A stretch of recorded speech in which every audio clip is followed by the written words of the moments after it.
안녕하세요. 페라솔루션입니다. 쇼핑몰 관련 사용자 프로그램에 관련해서 설명을 드리도록 하겠습니다. 자, 이제 처음에 보시면 아마 배포된 프로그램에 이런 아이콘이 있을 겁니다. 이 아이콘을 클릭하시면 이제 아이디와 비밀번호가 나오는데요. 이제 기존에 이제 발급되었던 아이디와 비밀번호를 입력하시고 로그인을 하시면 됩니다.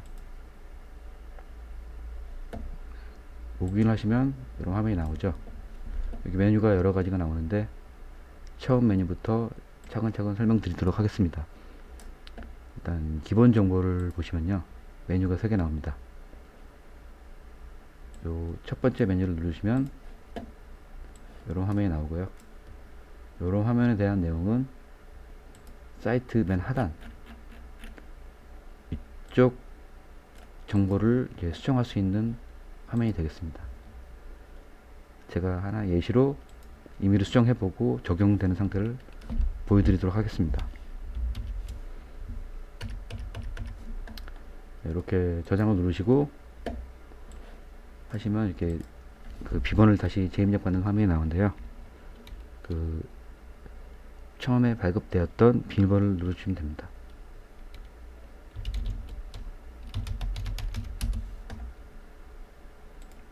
자, 다시 리플레시를 하시면은 이런 식으로 적용이 되어 있는 것을 확인하실 수 있습니다.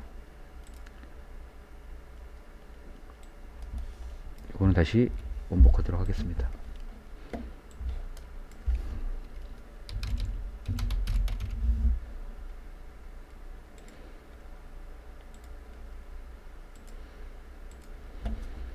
자, 두 번째 메뉴를 보시면은 저 입금 계좌 정보가 나오는데요.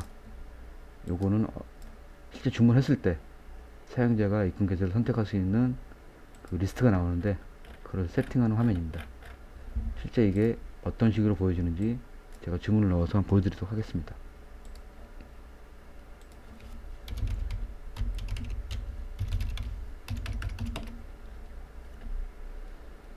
주문을 넣으시면요,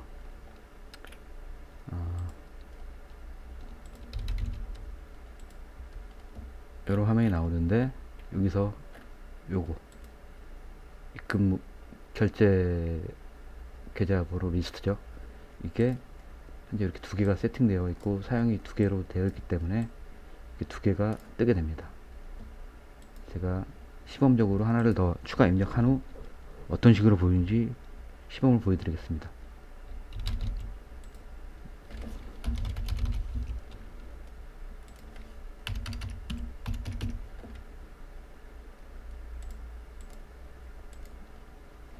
이렇게 하나 추가를 했고요.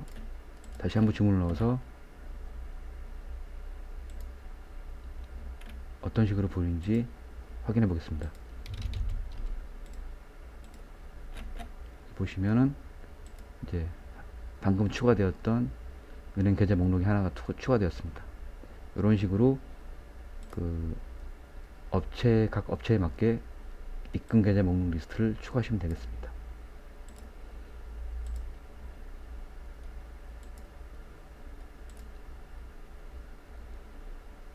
끝에 있는 요 택배사 정보, 요거를 클릭하시면은 이런 화면이 나오는데요. 기존에 사용하시던 택배 업체의 URL 주소를 입력하시면 됩니다. 여기는 현재 반드시 한 개만 사용하도록 설정되어 있으니까 기존에 이제 배포된 목록에는 좀 우체국 택배라든가 기타 택배가 이제 하나가 샘플 데이터로 입력됐을 텐데요. 그걸 삭제하시고 이제 거래 중인 이제 택배 업체의 URL을 입력하신 후 저장하시면 됩니다. 입력 방법은 이런 식으로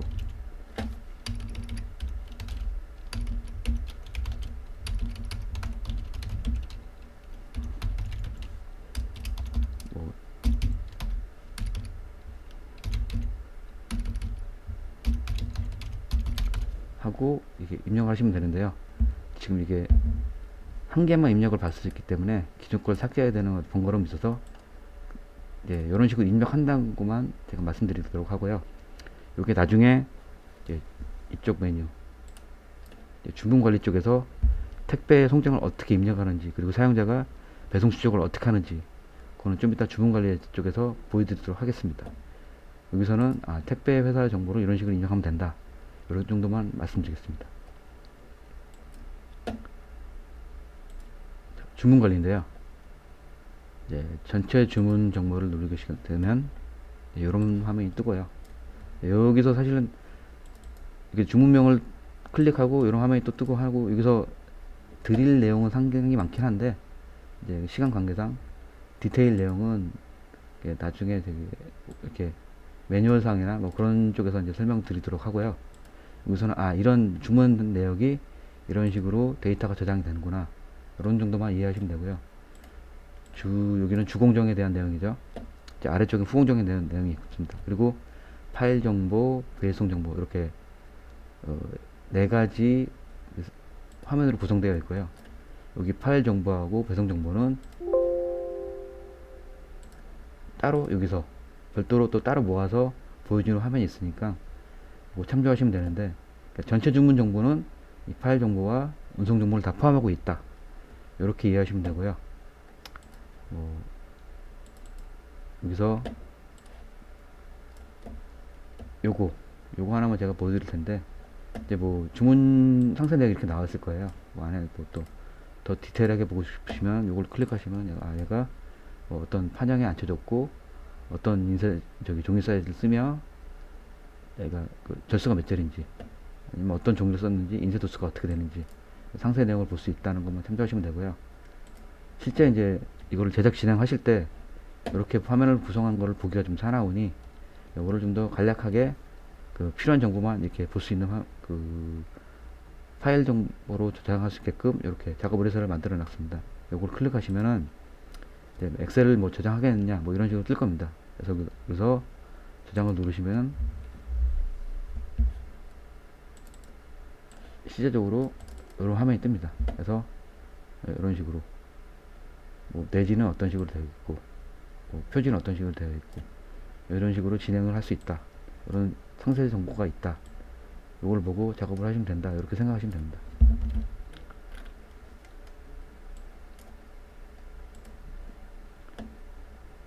여기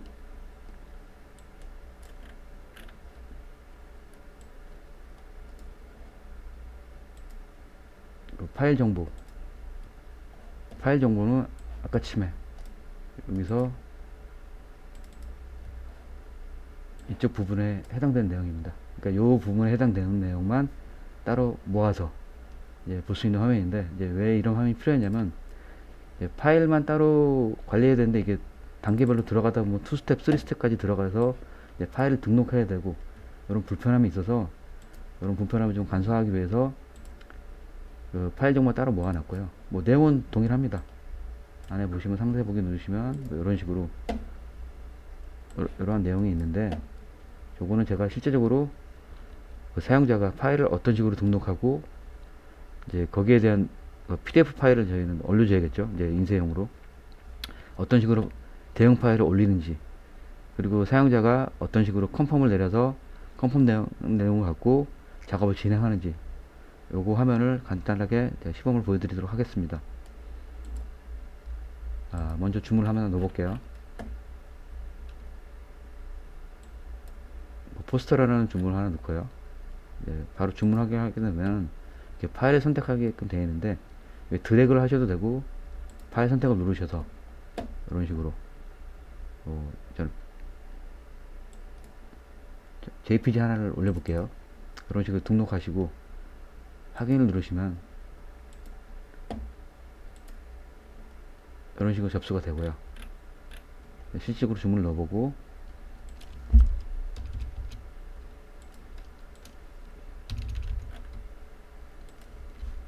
주문이 됐습니다. 그러면 여기서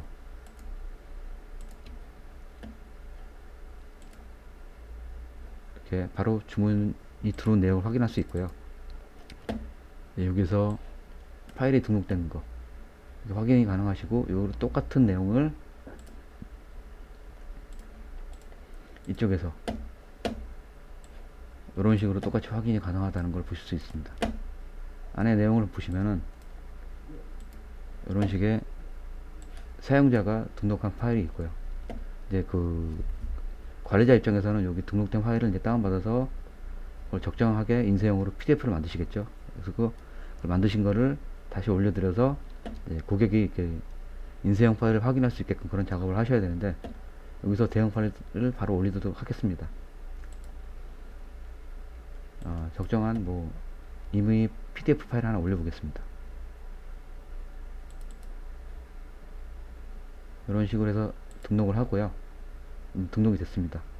날짜가 다 나오죠. 그럼 사용자 입장에서 어떤 식으로 보는지 한번 보겠습니다.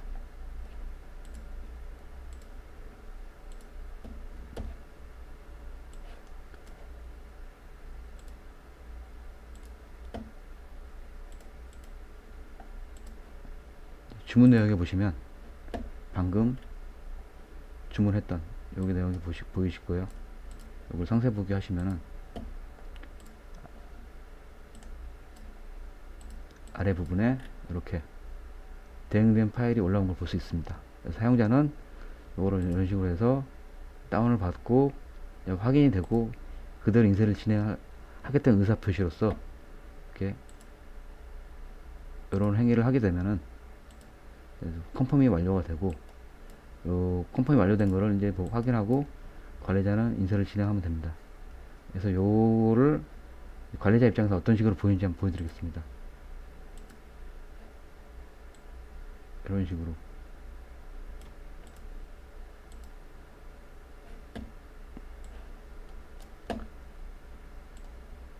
이렇게 컨펌을 났죠. 아까 침에 사용자가 오케이 한 그 시간이 찍히고요. 이렇게 컨펌이 난 거를 확인하고 진행이 가능하다, 이렇게 보시면 됩니다. 상세 보기 한번 누르시면 똑같은 내용이 있죠. 이런 식으로 파일을 등록하고 파일을 관리하고 이걸 컨펌을 하고 진행이 가능하다, 이렇게 이해하시면 됩니다. 운송 목록 한번 볼게요. 운송 목록은 아까 침에 전체 주문 내역에서 이쪽 아래쪽에 있는 부분이죠. 이쪽에 된 부분만 별도로 모아놔서 볼 수 있는 화면이라고 생각하시면 되고요.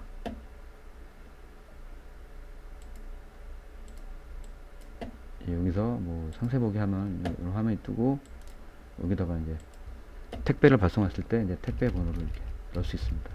이렇게 해서 저장하시게 되면은 배송을 추적 가능하겠죠. 그럼 사용자가 어떤 식으로 배송 추적 가능한지 한번 확인해 보겠습니다. 여기서 배송 조회를 누르시게 되면은 방금 입력했던 이런 택배 송장 번호가 나오고요. 해당 요걸 누르게 되면 해당 택배사 홈페이지로 넘어가서 배송 추적이 가능하게 되는데, 현재는 제가 가짜 송장 번호를 넣어놨기 때문에 이런 화면이 나오는데, 실질적으로 진짜 송장 번호를 입력하게 되면은 이제 이런 식으로 어디 현재 어디 위치에 있다, 이런 거를 이제 그런 정보를 확인 가능한 화면이 되겠습니다. 이런 식으로 봐서 사용자는 배송 추적 조회도 가능하다, 그런 화면이라고 생각하시면 됩니다. 그러면은 주문 관리까지 설명을 드렸고요. 회원 관리를 설명을 드릴 텐데, 회원 관리를 누르시게 되면 이렇게 메뉴가 있는 게 아니라 메뉴가 하나뿐이라서 바로 화면 하나가 실행됩니다. 이렇게 누르시면은 이런 현재 이 쇼핑몰에 가입된 사람 목록에 대한 리스트가 나오고요. 이 목록에 대해서 이렇게 보시면 상세 정보를 이렇게 볼 수 있습니다. 이렇게만 보실 수 있으면 되는데, 이제 여기서 제가 특별하게 설명드리고 싶었던 내용은 할인 등급 설정이라는 게 있습니다. 할인율 등급 설정이라는 게 뭐냐면은 이제 어떤 특정 카테고리 그리고 특정 유저에 대해서 이렇게 어느 정도 10% 정도를 할인해 주겠다, 그런 것들을 그룹을 관리해서 그룹 단위로 회원 관리하겠다, 그런 메뉴가 되겠는데요. 설정은 여기서 하게 되는 거고, 등급 할인율에 대한 등급에 대해서는 여기 설정하게 되는데, 설정을 이렇게 식으로 안 하실 경우에는 등급 할인율이 적용이 안 되는 거고, 이런 식으로 지정되어 있을 경우에는 할인율이 적용되는데, 할인 등급이 어떤 식으로 설정할 수 있는지 한번 보도록 하겠습니다. 이렇게 누르시면은 이런 화면이 나오고요. 제가 이제 미리 이제 테스트용으로 세팅했던 한 6개 정도의 등급이 나오는데요. 요 등급명은 특별한 의미는 없습니다. 회사에 맞게끔 뭐 1등급, 2등급, 3등급 이런 식으로 입력하셔도 되고요. 뭐 가나다라 뭐 이런 것도 상관없고 뭐 ABC, 그러니까 각 회사에 맞는 그런 어떤 특정 이름을 써도 상관은 없습니다. 그리고 이런 식으로 추가를 하게 되고요. 이런 식으로 삭제를 할 수 있고, 요 등급에 해당되는 요 버튼을 클릭하시게 되면은 카테고리별로 이렇게 리스트가 나오는데요. 지금 A등급 같은 경우에는 지금 책자 요 카테고리에 관해서 30% 할인을 받을 수 있는 그 세팅이 되겠습니다. 일반지 명함은 50%, 뭐 일반형 봉투는 30%, 나머지는 할인이 없네요. 이런 식으로 세팅이 가능하시고요. 추가적인 예시로 B등급을 한번 보겠는데요. B등급은 보시면은 아예 할인이 없죠. 이렇게 되면은 할인 적용이 안 되는 등급입니다. 그래서 요거를 제가 실질적으로 어떤 식으로 적용되는지 화면을 보여서 설명을 드릴 텐데요. 그 전에 1등급을 한번 볼게요. 1등급 같은 경우에는 포스터에 10% 할인 적용이 되어 있습니다. 다른 카테고리는 할인 적용이 없죠. 이런 식으로 하게 되고, 지금 제가 이 웹사이트에 로그인 되어 있는 아이디가 지금 요건데요. 뭐 요거 1등급으로 설정되어 있는데 요거 그대로 사용하고, 이게 아까 지금 1등급이 보시면 포스터만 10%고 나머지 할인이 없습니다. 어떤 식으로 보여지는지 한번 보여드리도록 하겠습니다. 주문하기 위해서 일반 뭐 리플렛을 들어갔을 경우에는 현재 뭐 할인되는 그런 금액이 없습니다. 근데 특정 포스터라는 카테고리 한에서는 10% 할인을 하라고 이제 세팅을 했기 때문에 여기 보시면 이런 식으로 할인 적용이 됩니다. 그래서 이게 이런 기능이 업체에 따라서 필요할 수도 있고 필요 없는 데도 있을 거예요. 그러니까 필요 없으시면은 이런 식으로 설정 안 하셔도 상관없고요. 필요하신 분은 미리 이제 등급을 몇 가지를 이제 뭐 더 뭐 여기서 6개로 되어 있는데 뭐 3개로 하시든 뭐 10개로 하시든 관계없이 이렇게 설정하시고, 그거에 대한 거를 뭐 이런 식으로 누르시면 이렇게 나오죠, 리스트가. 그래서 이런 식으로 적용하시면은 이 아이디는 아까 지금 설정해 놓은 1등급에 대한 카테고리 할인율이 적용되게 됩니다. 이런 식으로 활용하시면 되고요. 네.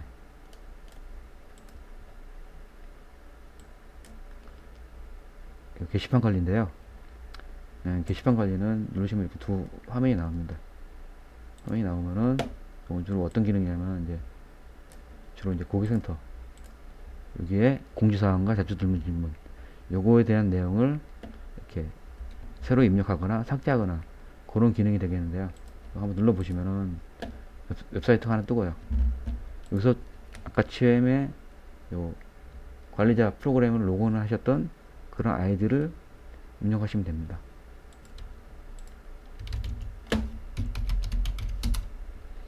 입력하시면 이렇게 나오고요. 이렇게 공지사항 하면 이렇게 4개 나오죠. 이렇게 4개 나오고, 그 다음에 뭐 자주 들문 질문은 이렇게 여러 개가 나오고, 여기서도 보시면 이렇게 여러 개가 나옵니다. 제가 테스트를 하나 입력해보고 어떤 식으로 구현되는지 한번 보여드리도록 하겠습니다. 공지사항이 내용이 적으므로 여기다 한번 테스트를 한번 입력해보도록 할게요. 이렇게 하시고,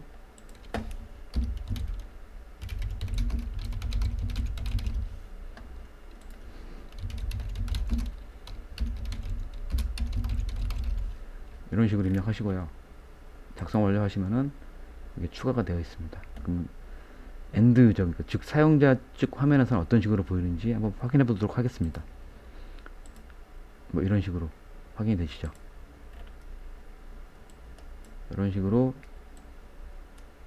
사용하시면 되는데, 기존에 이렇게 미리 좀 세팅돼서 좀 나간 부분이 좀 있습니다. 이렇게 이게 이제 업체별로 내용이 맞는 내용도 있을 수도 있고 또 맞지 않는 내용도 있을 수도 있는데, 좀 이거 내용을 좀 권장해 드리는 거는 아예 이런 걸 좀 내용을 일정 부분 좀 삭제하고 새로 작성하기를 제가 권장을 드리는데, 그렇게 불편하시다 하면은 이제 일부분이라도 좀 업체에 맞게끔 이제 수정해서 그런 식으로 사용했으면 좋겠습니다. 있는데 한번 4개나 다시 한번 지워볼게요. 이런 식으로 삭제하고,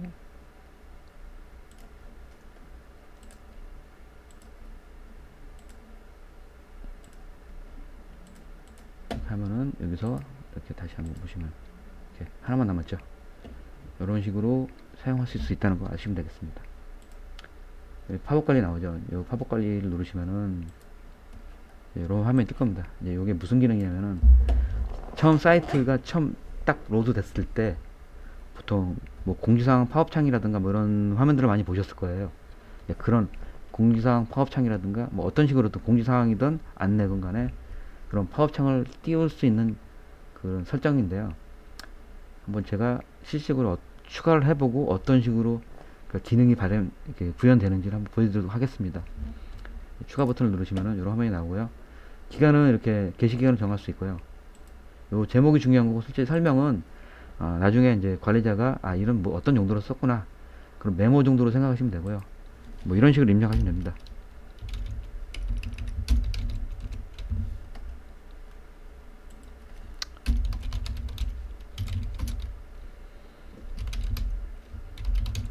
뭐 이런 식으로.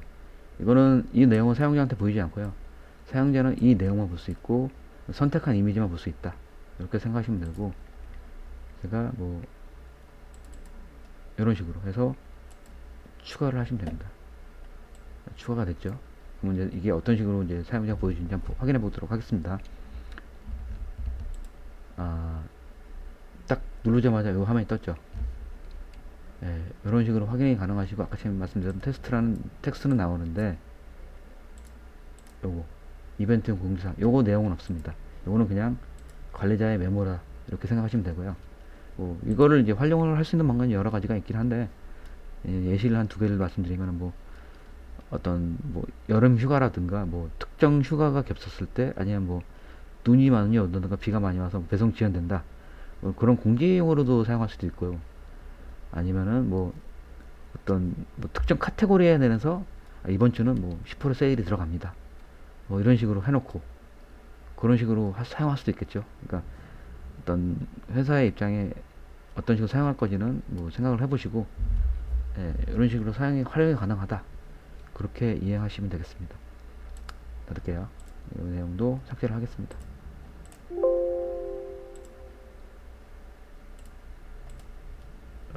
끝까지 설명을 드렸고요.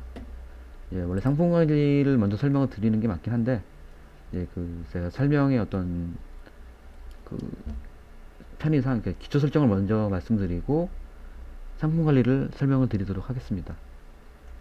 기초 설정을 누르시면 이렇게 두 가지 메뉴가 나오고요.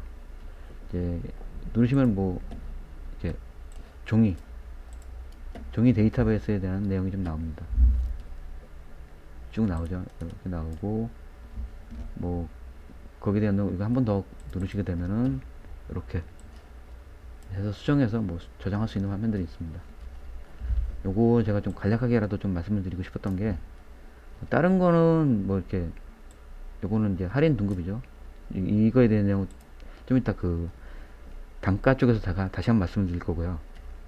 뭐 종이 그룹 뭐 이렇게 하시고, 뭐 제지사 다 내용을 아실 거고요. 이제 중요한 게 여기 사이즈 그룹 쪽인데요. 이제 보통 이제 종이가 이제 나오는 그 사이즈가 보통 이렇게 나오죠. 지금 체크되어 있는 한 6가지 정도가 일반적으로는 다 나오고, 굉장히 특이한 쪽으로는 이런 정도가 가끔 나올 수도 있고, 요즘에는 이게 요 86 사이즈가 많이 일반화돼서 이제 어지간한 사이즈도 이제 많이 나오기 시작하죠. 근데 만약에 이런 종이 엠매트지에 평량대에 이런 종이가 있다 하시면 이렇게 체크를 하시면 됩니다. 뭐 없다 하시면 이렇게 체크를 푸시면 되고요. 이렇게 해서 저장해 주시면 되는데, 요거 주의하셔야 될 게, 이거 나중에 이제 얘가 그 사용자가 입력한 특정 카테고리에서 뭐 예를 들어서 뭐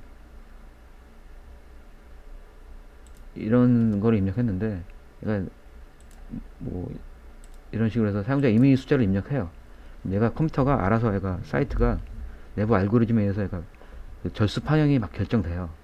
그런데 예를 들어서 뭐 이런 경우 있겠죠. 86 사이즈가 있었으면은 뭐 A4 사이즈 같은 경우는 이제 이전 쪽에 이 종이를 사용한다, 이런 식으로 체크가 해서 그런 식으로 계산을 하는데, 86 사이즈가 없다. 그럼 그 윗단계는 보통 이제 96 사이즈가 선택이 되겠죠. 그래서 이제 금액이 차이가 나게 되고 그게 이제 반영이 되는 시스템인데 그래서 이제 요런 거 사이즈를 잘 입력하지 않을 경우에는 내부적으로 그 계산법이 생각했던 계산대로 안 나올 수 있다. 그렇기 때문에 요거 사이즈 정보는 가급적 최대한이 아니라 그 있는 종이 실제 그대로를 입력해 주셔야 된다. 요거 주의 말씀드리고요. 뭐 용도는 나중에 이제 인쇄 쪽에 단가 부분에서 이제 설명할 부분인데 지금은 요까지 설명드리면 이게 어려우실 것 같아서 요거는 나중에 설명드리도록 할게요. 두 가지 부분은 요거는 별로 참고적인 내용인데 별 현재 그 쇼핑몰에 큰 의미는 없습니다. 요거 두 개는. 그리고 마지막으로 중요한 데가 두 군데죠. 두께하고 공시단가. 두께를 입력하지 않으실 경우에는 어떤 문제가 발생되냐면 나중에 이제 얘가 그 책자 같은 경우에는 이제 내지 페이지가 이렇게 추가가 될수록 이게 표지 세나까지가 바뀌잖아요. 그러니까 반영이 안 돼요. 그 두께가 없기 때문에.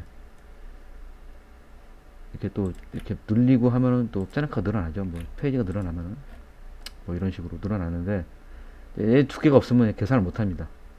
그래서 이거 두께 굉장히 잘 입력하셔야 된다. 이거 말씀드리고요. 뭐 공시단가 내용은 다 아시다시피 그냥 할인되는 우리가 뭐 일반적으로 몇 개 할인이냐 뭐 그런 거가 아닌 말 그대로 공시단가를 입력해 주시면 되고요. 뭐 나중에 제가 이제 좀 더 단가 쪽에서 제가 말씀드리겠지만 할인되는 거는 별도의 문제입니다. 그러니까 여기는 우리가 알고 있는 그냥 공시단가 그대로 넣으시면 된다. 이렇게 생각하시면 됩니다. 그래서 이런 식으로 해서 수정을 하시게 되면 이제 수정이 저장이 되고요. 여기서 나름대로 이렇게 뭐 그룹도 정해지고 뭐 종이 그룹도 있고 이런 식으로 다 되어 있는데 일정 부분을 수정하실 필요가 있으실 거예요. 그럴 경우에는 아까 지면처럼 이런 식으로 누르셔서 이렇게 필요한 내용을 기입한 다음에 수정을 하시게 되면 저장이 되고요. 뭐 위에 있는 부분은 좀 이런 것들은 이제 획일적으로 바꿀 때 예를 들어서 위에 한 세 가지를 뭐 프로테지 그룹을 뭐 이게 뭐 H1으로 바꾸겠다. 이게 수정을 하시게 되면 이게 H1으로 바뀝니다. 이렇게 그 여러 개, 그러니까 대량으로 이렇게 데이터를 좀 조작을 하고 싶으실 때는 위에 거를 이용하시고요. 그러니까 하나씩 하실 때는 이렇게 클릭해서 수정하는 방식으로 하시면 됩니다. 그리고 이쪽은 그냥 검색하시는 그런 용도로 쓰시면 되는데 뭐 하시다 보면 아예 이런 종이가 필요하신 종이가 없을 수도 있어요. 그럴 때는 아예 종이 추가를 하셔서 이렇게 누르셔서 이렇게 이런 식으로 입력도 가능하시니까 없는 종이가 없다고 사용 못한다고 생각하실 게 아니라 이렇게 추가적으로 입력도 가능하다. 그래서 내가 그 회사 입장에 맞춰서 이게 새로운 종이가 필요할 때 입력도 하시고 수정도 하시고 삭제도 하시고 이런 식으로 해서 사용하시면 된다. 그렇게 활용할 수 있습니다. 이거는 지우겠습니다. 이거는 그렇게 이해하시면 되고요. 그거를 나중에 이제 여기서는 종이에 대한 설정만 단순하게 했고 나중에 되면 이제 이런 데 있어요. 이런 식으로 내지에는 어떤 종이가 들어가야 되고 뭐 표지에는 어떤 종이만 떠야 되고 특정 종이 세팅하는 부분은 따로 있고요. 그냥 여기는 단순하게 종이만 순수하게 원자재만 어떻게 세팅한다 이렇게 생각하시면 되고요. 네, 그런 비슷한 게 기성봉투가 하나 있습니다. 기성봉투는 종이처럼 원자재이기도 하죠. 여기서 사용되는 카테고리는 딱 특정 카테고리가 한 군데가 있는데 여기 한 군데에서만 저 원자재를 사용합니다. 나머지는 일반 종이를 다 사용하는데 여기서만 그 기성봉투를 사용한다 이렇게 생각하시면 되고요. 얘가 좀 특성이 좀 있어요. 그러니까 종이의 성격을 갖고 있는데 이미 제작이 돼버렸죠. 재단 사이즈가 얘는 그런 두 가지 성격을 같이 갖고 있다. 네, 뭐 그런데 뭐 어떤 데이터를 추가하는 방식이나 뭐 이런 거는 뭐 같이 종이처럼 비슷하다. 이런 식으로 추가하시면 되고요. 이런 식으로 뭐 이런 식으로 해서 이런 식으로 이렇게 추가하시고 뭐 사이즈 적어주시면 됩니다. 이런 식으로 하고 뭐 종이 뭐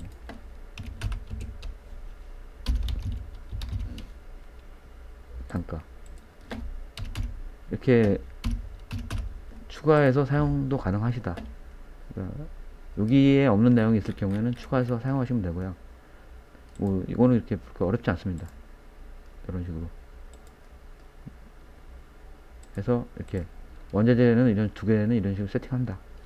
그래서 나중에 상품관리 지금 바로 이제 설명드릴 거예요. 상품관리 쪽에서 이제 종이 설정에 들어가시면 이제 각 카테고리별 그 심지어는 그 한 더 들어간 그 세부 항목별 종이 설정을 이제 가능한데 그 화면이 요거고요. 이제 요거를 이제 설명을 드릴게요. 이제 이거를 먼저 설명을 듣고 이걸 하시는 게 맞는 거라서 이렇게 설명을 드릴게요. 예, 종이 설정을 누르시게 되면은 이런 화면이 하나 뜹니다. 예, 카테고리가 나오죠. 대분류, 중분류, 항목 이런 식으로 나와서 이런 식으로 종이 리스트가 뜨는데요. 요게 아까 처음에 이제 간략하게 말씀드렸던 여기 표지에는 저거 좀 두꺼운 종이가 좀 떠야 되고, 그쵸? 이런 식으로 레지 쪽에는 좀 얇은 종이가 뜨겠죠. 이렇게 미세모죠. 이렇게 각 항목별 종이 실제 필요한 종이의 리스트가 달라요. 그래서 그 리스트를 어떻게 추가하고 어떤 식으로 사용자가 보여지는지를 한번 보여드리도록 하겠습니다. 다른 카테고리 쪽은 내용이 보시면 이렇게 굉장히 많습니다. 그래서 이게 추가가 되는지 안 되는지 구분이 안 가실 수 있을 것 같아서 실질적으로 잘 이렇게 리스트가 몇 개 없는 그 카테고리 좀 있습니다. 예를 들어서 여기 보면 뭐 홀더 아마 그럴 거예요. 아마 보시면 몇 개 없죠. 이렇게 9개밖에 없죠. 종이가. 예, 이런 것도 사실은 들어가면 안 되는 종인데 들어놓은 거예요. 왜냐면 이게 테스트를 하기 위해서 제가 들어놓은 거죠. 삭제를 해보고 현재 여기 카테고리를 한번 사용됐다는 한번 볼게요. 이렇게 클릭하시면 이렇게 뜹니다. 이렇게 뜨고요. 리스트가 이렇게 나오죠. 현재는 아트지와 수노밖에 없네요. 그리고 고급재는 뭐 이렇게 랑데뷰, 몽블랑 네 종류가 있고 보시면 그 내용이 그대로 있습니다. 랑데뷰, 몽블랑, 스노우 화이트, 스노우 아트지 이렇게 있는데 여기다가 좀 엉뚱한 종이를 추가해보고 그게 어떤 식으로 추가가 되는지 한번 살펴보겠습니다. 추가 버튼을 누르시면은 이런 화면이 뜨고 검색을 누르시면은 목록이 뜰 거예요. 목록이 뜨면은 뭐 말도 안 되는 뭐 이상한 종이 한번 레자크를 한번 넣어볼게요. 한번 눈에 띄었으니까 레자크 한 120짜리 한번 넣어보겠습니다. 이런 식으로 추가를 하게 되면 지금 보시면은 여기 레자크 이 사이에 들어왔죠. 이 사이에 들어왔고 그러면 추가됐으면 사용자 쪽에서는 어떤 식으로 추가된지 한번 확인해 보도록 할게요.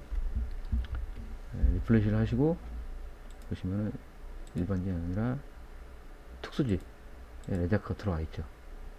이런 식으로 추가가 가능하시다. 이해하시면 되고요. 근데 이게 특이한 점이 하나 있죠. 제가 다른 카테고리는 뭐 이런 식으로 추가하시면 돼요.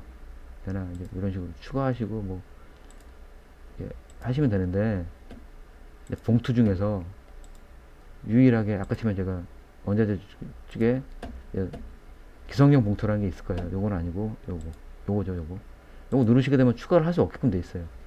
왜 이런 현상이 나오냐면은 이제 그 기성 봉투 같은 경우에는 원자재의 성격도 있기도 하는데 이미 기성화된 사이즈가 픽스가 되어 있기 때문에 이제 규격 설정과 같은 어떤 그런 성격도 있습니다. 그래서 속성이 두 개가 겹치다 보니까 그러니까 이쪽에서 할지에 이제 결정에 문제가 남아 있어서 별 의미는 없어요. 그냥 규격 설정에서 하기로 했다라고 한 것뿐이지 뭐 특별한 의미가 있어서 규격 설정에서 한 거다 그런 건 없고요. 그래서 혹시라도 한가닥 이제 메뉴를 이렇게 누르시다 보면 이쪽에 보면 리스트가 안 뜨는데 이게 무슨 문제가 있는 거 아니냐 생각하실까봐 아예 그냥 이런 식으로 문구도 같이 써놨습니다. 그래서 기성봉투 성분관리는 이렇게 규격 설정에서 가능하다 이렇게 이해하시면 되고요. 이걸 실제적으로 보시면은 여기서 봉투에 이제 기성봉투 하시면 여기서 이제 추가를 하게 돼 있어요. 그러니까 여기 얘만 유일하게 원자재 성격이랑 그 사이즈 성격을 두 가지를 다 갖고 있어서 여기서 추가하신다 이렇게 생각하시면 되고요. 근데 여기 종이 설정에서 이제 부연적으로 제가 드리고 싶었던 말씀은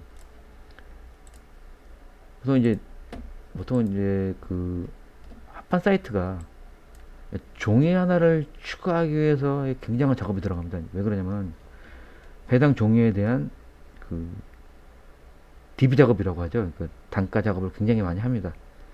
그게 무슨 말이냐면은 이제 뭐 사이즈별로, 절수별로, 뭐 이렇게 수량별로 금액을 다 매기게 돼 있어요. 그게 이제 뭐 DB 저장 방식이죠, 일반적으로. 그래서 굉장히 많은 데이터가 필요하고, 그래서 이제 종이 하나를 추가하는 거나 삭제하는 게 굉장히 좀 까다롭습니다. 근데 이제 저희 쇼핑몰 같은 경우에는 이제 그런 것들이 굉장히 자유롭죠. 이제 그게 원인이 저희 같은 경우는 연산 방식입니다. 단가를 좀 미리 계산 방법에 대한 연산 법을 미리 좀 세팅을 하고 뭐 그런 방식이기 때문에 종이가 들어온다고 해서 이게 사이트가 흔들리거나 스트레스가 받지 않습니다. 이게 그냥 하나 추가하고 삭제하고 굉장히 자유롭습니다. 그러니까 관리가 용이하다는 거죠. 예, 굉장한 장점이죠. 이제 그런 특징이 있다. 이런 거 한번 말씀드리고 싶었고요. 종이는 그런 식으로 추가 가능하고 자유롭게 삭제 가능하고 이렇게 활용하시면 된다고 생각하시면 되고요. 이제 규격 설정을 보도록 할게요. 규격 설정 보시면 이렇게 똑같이 뭐 이렇게 카테고리가 나오고 이런 식으로 리스트가 나오는데 이게 무슨 얘기냐면은 이제 여기 보시면 홀더 하나를 볼게요. 홀더 보시면 이렇게 나오죠. 그리고 리플렛 보시면 이렇게 나와요. 이게 내용이 뭐냐면 리플렛을 한번 들어가 볼게요. 리플렛을 누르시면은 이렇게 리스트가 뜹니다. 요거에 대한 그 세팅 방법이라 생각하시면 됩니다.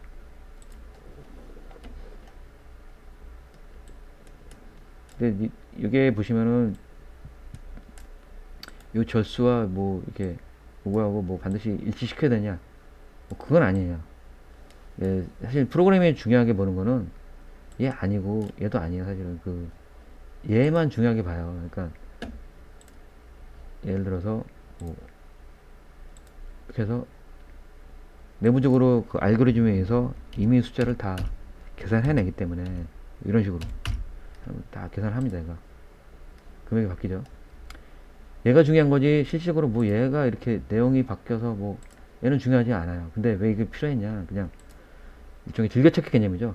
흔히 많이 쓰이는 사이즈 그냥 해놓고 그냥 사용자 이제 편의 정도를 이제 반영했다 이렇게 생각하시면 되지. 얘가 뭐 절수가 이렇게 입력됐으니까 국제로 계산된다 그런 의미 하나도 없습니다. 그냥 여기다 뭐 이런 식으로 입력하셔도 계산은 돼요. 뭐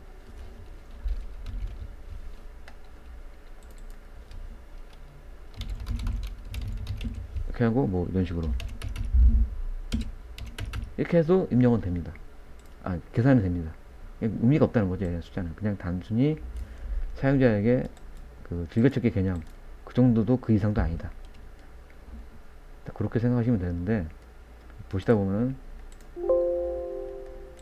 요게 나오거든요. 기본값. 이게 뭐냐면은 얘가 카테고리를 선택했을 때 처음에 딱 롤드되는 사이즈를 이제 세팅할 수 있는데 그거를 지정하는 거예요. 그러니까 요거 같은 경우에 지금 16절이 리플렛을 딱 로드하자마자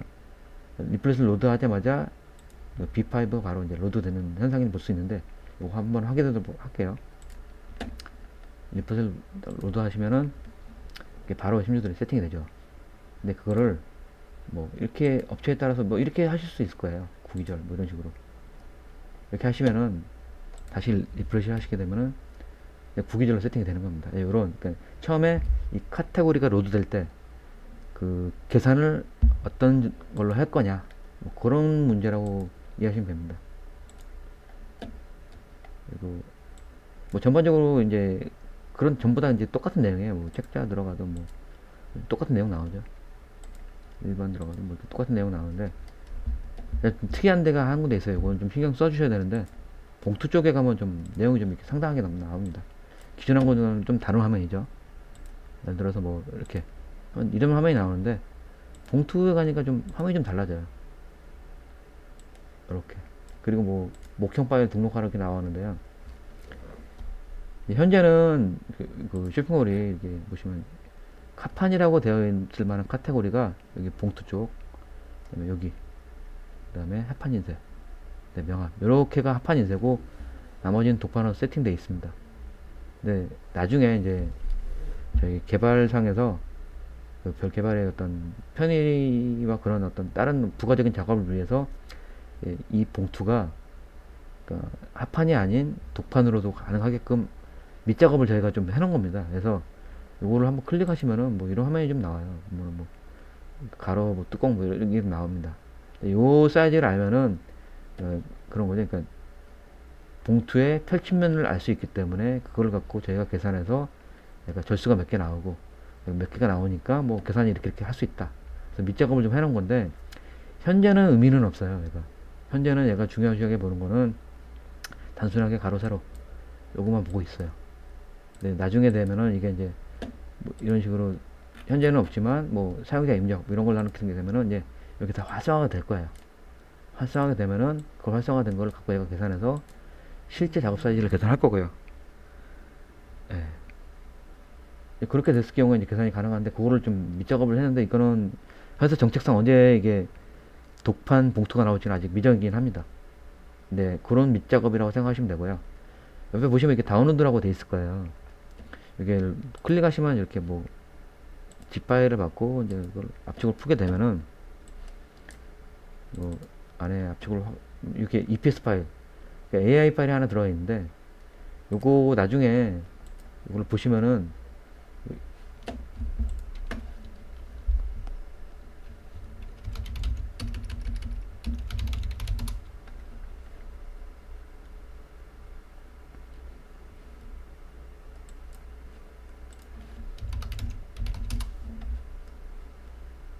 예, AI 파일을 열어 보시면은 아마 이런 식으로 도안이 돼 있을 거예요. 뭐 예를 들어서 뭐 이런 식으로 하고 이제 봉투 날개 뭐 이렇게 있겠죠. 이런 식으로. 그다음에 뚜껑 뭐 이런 식으로 도안이 돼 있을 거고 뭐 하단 뚜껑도 이렇게 돼 있을 거예요. 근데 예시로 여기에 뭐 상어가 들어가고 여기 위치에 이렇게 하면 된다. 디자인을 이런 식으로 하면 돼 있을 텐데 요 부분이 현재 그 이모션으로 돼 있을 거예요. 여기 테스트 상어가 들어간 부분이 뭐 이모션 TPS 이런 식으로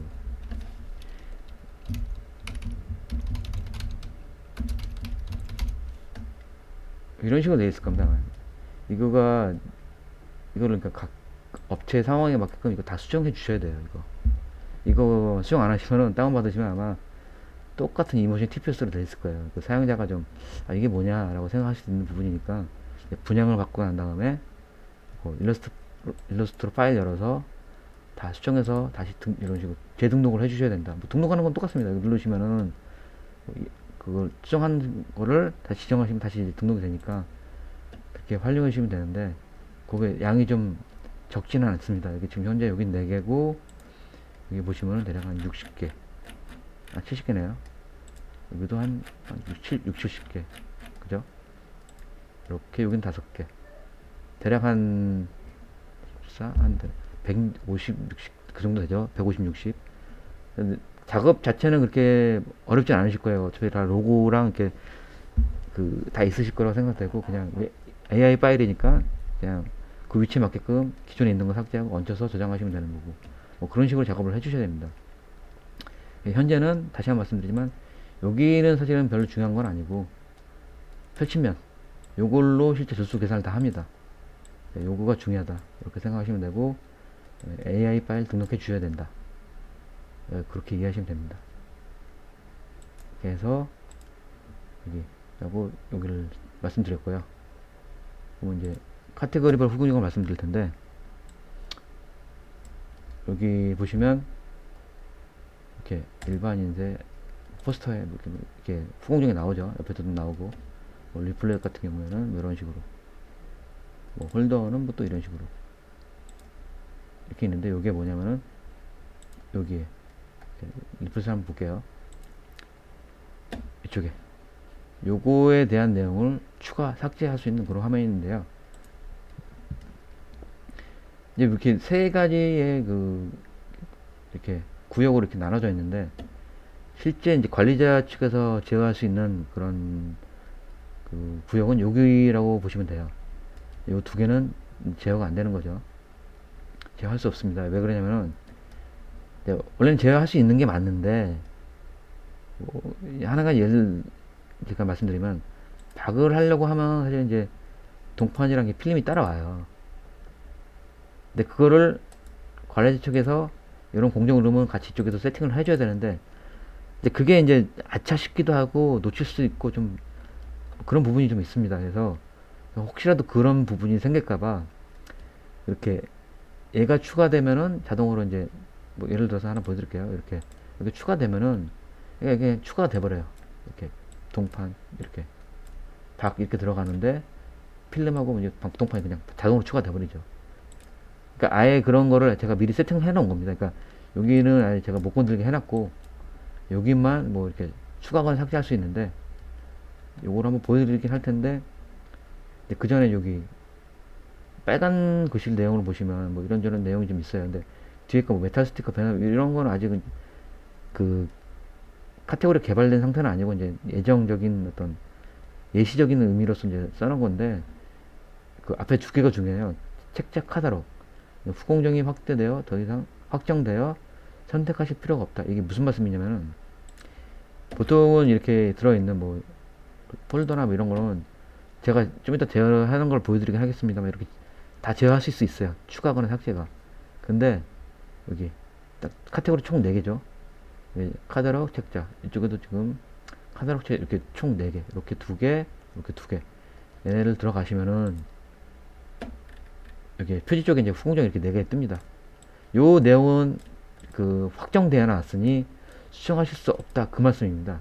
그러니까 요거는 책자 쪽에서는 그냥 있는 거를 이렇게, 이렇게 추가나 삭제가 안 되고 그냥 사용하셔야 되고 나머지 쪽 여기 이런데 뭐 이런 데다든가 뭐 아니면 뭐 이런 데를 추가 삭제해서 제어 가능하시다. 이제 그런 말씀이고요. 요거를 실제적으로 현재 그 홀더 쪽에 보시면 이렇게 4가지가 되어 있죠. 4가지. 이걸 2개를 삭제했다가 다시 원복해서 그게 어떤 식으로 사용자가 보여지는지를 한번 보여드리겠습니다. 자, 이거를 현재 한번 4개가 되어 있는데 이걸 삭제해보고요. 삭제가 되었죠. 그랬을 때 여기서 홀더 클릭하시면 이런 식으로 삭제가 되어 있는 거 볼 수 있고요. 다시 누르시면 추가가 됩니다. 추가가 되고 다시 보시면 이런 식으로 추가되어 있습니다. 이런 식으로 활용하시면 된다. 이렇게 생각하시면 됩니다. 그래서 사실 이 실질적으로 3가지로 그러니까 카테고리 관리 다 하는 거죠. 관리가 다 하는 거고 뭐 이거는 처음에 좀 원자재니까 세팅해 주시면 되고 이건 단순하게 그냥 원자재 리스트만 이제 셋업하는 거고 실제 어떤 그런 원자재랑 뭐 사이즈 조합이랑 후공정 여기서 세팅한다 이렇게 생각하시면 되고요. 단가 이거는 내용이 좀 많습니다.